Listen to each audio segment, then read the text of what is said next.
من حمزه ونفخه ونفسه قابل سب احترام بھائیوں اور بزرگوں، اس دنیا میں امیر ہے یا غریب ہے،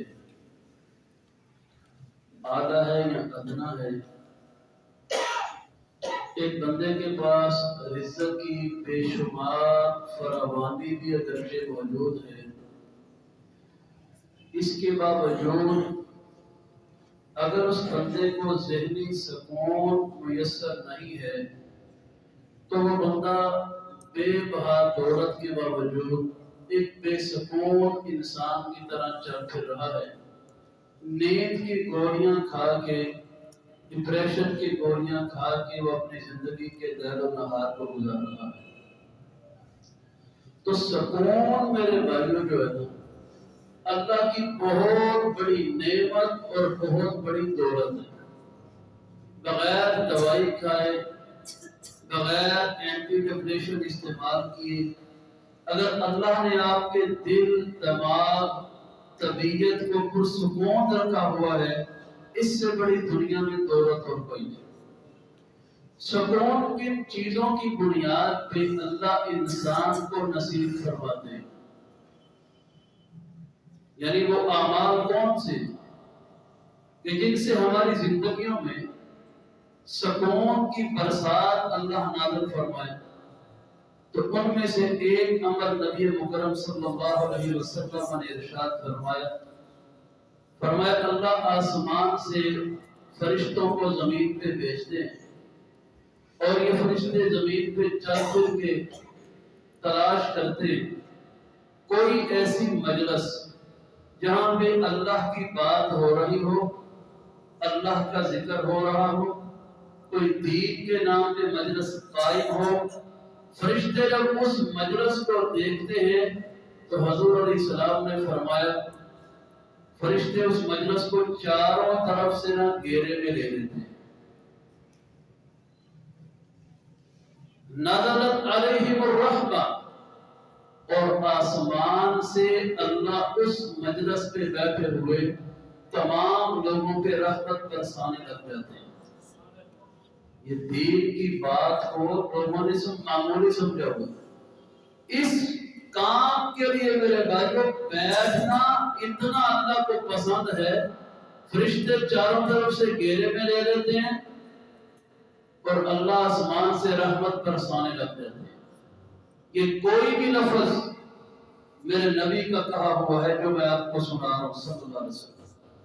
اور فرمایا کہ جب تک وہ لوگ اس مجلس میں بیٹھے رہتے فرشتے بھی جناب ان کے چاروں طرف پھیلے ہوئے، مجلس برخاست ہوتی ہے کہ فرشتے آسمانوں پہ اللہ کی بارگاہ میں پیش ہوتے ہیں۔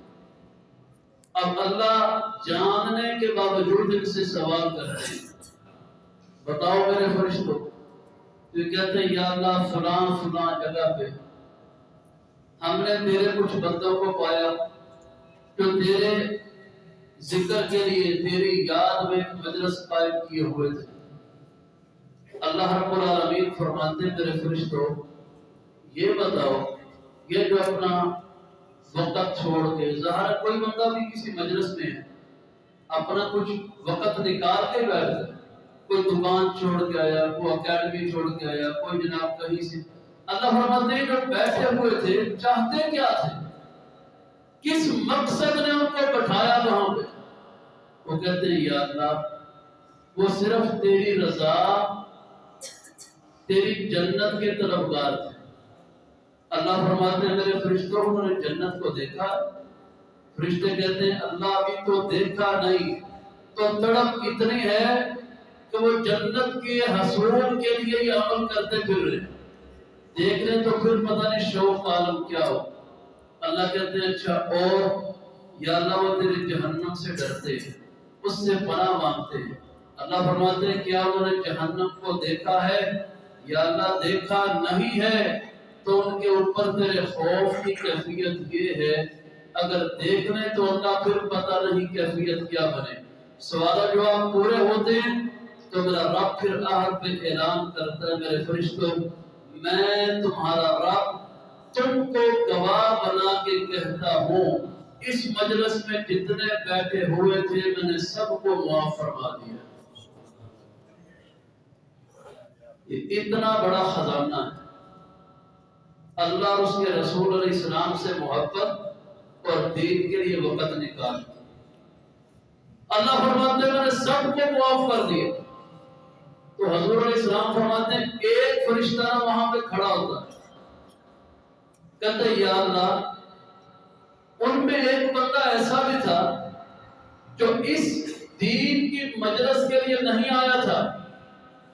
وہ چلتے پھرتے کوئی کام تھا اس کو, مثال کے طور پہ کسی بندے کو جو کام ہو, اس کو پتا چلے کہ اس کو ملنا ہے وہ فلاں جگہ پہ ایک دینی پروگرام میں شریک ہے, تو بندہ اس کو ڈھونڈتا وہاں پہ چلا جائے اور وہ بیٹھ جائے کہ کب یہ فارغ ہو تو میں اپنی بات کروں. ایسے ہو جاتا ہے. تو فرشتہ کہتا ہے یا اللہ اس بندے کو تو ضروری اس مقصد کے لیے آیا ہی نہیں تھا, وہ تو کسی بہانے سے وہاں پہ پہنچا, کوئی کام تھا اس کو. تو میرا رب بھلا کیا فرماتا ہے ہؤلاء لا یشقی بہم جلیسہم, میرے فرشتوں یہ جو میری یاد میں میری محبت میں بیٹھنے والے ہیں یہ ایسے بابرکت لوگ ہیں, ان کے ساتھ بیٹھنے والا بھی کبھی بد نصیب اور نامراد نہیں ہو سکتا ہے. میں رب تمہیں گواہ بنا کے کہتا ہوں میں اس کو بھی معاف کرتا ہوں. یہ ہے اللہ کی رحمت, اللہ سے سکون, اللہ کے حضور سے معافی اور اس کے قرب کو حاصل کرنے کا ایک بہت بڑا میرے بھائیوں ذریعہ. اسی لیے امام مالک رحمت اللہ علیہ ان کے بارے میں آتا ہے اگر کوئی بندہ ساری رات عبادت کرتا رہے, امام مالک مدینہ کے امام تھے, دنیا میں سب سے پہلے حدیث کی کتاب انہوں نے مرتب کی,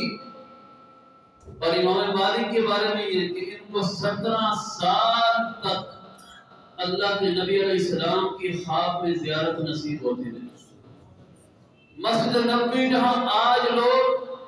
تڑپ لے کے جاتے ہیں کہ ریاض الجنہ میں ہمیں جگہ مل جائے 2 نفل پڑھنے کے لیے, امام مالک کی قسمت کے کیا کہنے, میرے نبی کے روضے کے پاس بیٹھ کے ساری زندگی حدیث رسول پڑھاتے رہے. تو امام مالک رحمت اللہ علیہ کہا کرتے تھے لوگوں کو بندہ ساری رات عبادت کرتا رہے, ان عبادت کرنے والوں کے ساتھ بیٹھنا اور ان کے ساتھ شریک ہونا یہ مجھے اتنا محبوب نہیں جتنا کسی جگہ پہ کوئی دین کی بات سمجھنے اور سمجھانے کی مجلس قائم ہو, اس مجلس میں بیٹھنا جتنا مجھے پسند ہے. تو میرے محترم بھائیو, اللہ رب العالمین سے اس کی رحمتیں اور سکون حاصل کرنے کا ایک بہت بڑا ذریعہ دین کی مجلسوں کو بڑا اہم جاننا, ان کو عظیم سمجھ کے ان کے لیے ٹائم نکالنا, بوجھ نہیں سمجھنا. کئی بندے جمعہ پڑھنے آتے اینڈ پہ جناب جب خطیب پہنچا ہوتا ہے نا تو بڑا اپنے آپ کو تروندے ڈگیٹ دے آگے جمعہ پڑھ دے, فارمیلٹی پوری کی. اور بھائی دین کے لیے اس کو عظیم سمجھ کے جب ٹائم نکالو گے, اپنے اوپر اللہ کا فریضہ سمجھ کے جب ٹائم نکالو گے, محبت سے جب ٹائم نکالو گے کہ یا اللہ تیرا شکر ہے ہمارے کانوں کو اس گناہوں بھری دنیا میں نیک آواز سننے کی تو نے توفیق دی, جب اس محبت سے بیٹھو گے پھر اللہ یہ انعام عطا فرمائے گا. فرشتے تم کو گھیرے میں لیں گے, اللہ کی رحمت برسے گی, عرشوں پہ تمہارے نام پیش ہوں گے, یا اللہ اس مجلس میں فلاں تھا, پھر رب کریم کی طرف سے انشاءاللہ معافیوں کے اعلان بھی ہوں گے. تو یہ پہلا ہے وہ عمل جس سے انسان کی زندگی کو اللہ پرسکون بناتے ہیں. انشاءاللہ اللہ نے توفیق دی آئندہ کون سے اور عمل ہیں جس سے انسان کو سکون مل سکتا ہے وہ بیان ہوں گے. اللہ سمجھنے کی عمل کرنے کی توفیق عطا فرمائے.